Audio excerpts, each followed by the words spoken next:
ರಾಜ್ಯದ ಪೊಲೀಸ್ ಕಾನ್ಸ್ಟೇಬಲ್ಗಳು ಸದ್ಯ ಧರಿಸುತ್ತಿರುವ ಬ್ರಿಟಿಷ್ ಕಾಲದ ಹಳೆಯ ಟೋಪಿ ಬದಲಾವಣೆಯ ಕಾಲ ಸನ್ನಿಹಿತವಾಗಿದೆ. ಹೊಸ ಬಗೆಯ ನೇವಿ ಬ್ಲೂ ಪೀಕ್ ಕ್ಯಾಪ್ಗಳನ್ನು ವಿತರಿಸಲು ರಾಜ್ಯ ಸರ್ಕಾರ ಕಡೆಗೂ ಅನುಮತಿ ನೀಡಿದೆ. ಹಳೆ ಮಾದರಿಯ ಟೋಪಿ ಬಳಕೆಯಿಂದ ಆರೋಗ್ಯದ ಮೇಲೆ ದುಷ್ಪರಿಣಾಮಗಳು ಉಂಟಾಗುತ್ತಿವೆ ಎನ್ನಲಾಗಿತ್ತು.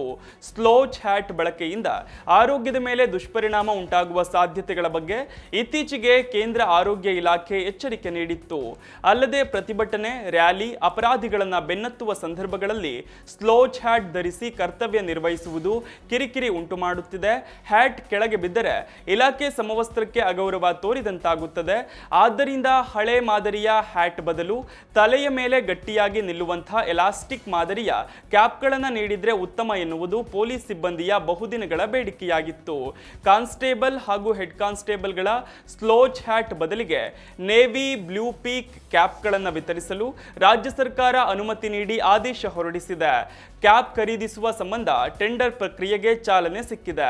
ಈಗಾಗಲೇ ಯಾವ ಬಣ್ಣದ ಹಾಗೂ ಯಾವ ಮಾದರಿ ಕ್ಯಾಪ್ ಇರಬೇಕು ಅಂತ ಸ್ವತಃ ಸಿಎಂ ಸಿದ್ದರಾಮಯ್ಯ ಹಾಗೂ ಗೃಹ ಸಚಿವ ಡಾಕ್ಟರ್ ಜಿ ಪರಮೇಶ್ವರ್ ಹಿರಿಯ ಪೊಲೀಸ್ ಅಧಿಕಾರಿಗಳ ಜೊತೆಗೆ ಚರ್ಚೆ ಮಾಡಿದ್ದು, ಕೆಲ ಮಾದರಿ ಕ್ಯಾಪ್ಗಳನ್ನು ಕೂಡ ಖುದ್ದಾಗಿ ಪರಿಶೀಲಿಸಿದ್ದಾರೆ.